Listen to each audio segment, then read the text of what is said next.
At Shield Wall Gaming, we've been having a lot of fun with Flesh and Blood.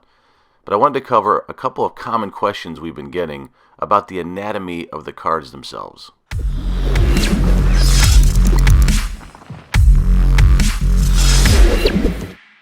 As people are opening packs, the first question they've been asking is, how do I know the rarity of the card? At first glance, it's not easy to tell what the rarity of the card is in Flesh and Blood. We've been conditioned to fancy colors or special symbols. At first glance, you might think it's the color at the top of the card. The color at the top of the card is actually a color representation of the card's pitch cost. Where we want to look is the bottom of the card, directly below the card type. Here you can see the card set, the card number, and then the rarity. There are 6 rarities in Flesh and Blood: common, rare, super rare, majestic, legendary, and there's even a fabled, which from what I understand you would be getting in 1 out of every 296 packs.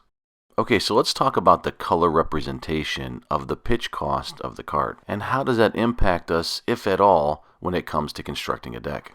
Let's look at this Guardian action Deliberate. You can see the pitch cost in the upper left of 1, 2, and 3. Now all these cards are the same rarity and they are the same name. You might also notice something else, that although they are the same rarity, the same name, the pitch cost is associated with the strength of the card. So the card on the far left is red, only 1 pitch cost, but is 8 damage if you look in the bottom left. Even though these cards are the same name and same rarity, they are in fact, in Flesh and Blood, 3 distinct different cards. In a constructed deck, you can have 3 of any card that you want. That means that in this situation, you could have 9 Deliberates in your deck if you wanted to. I wanted this video just to be a quick hit on a couple of those key questions on the card anatomy that we get as people are opening packs.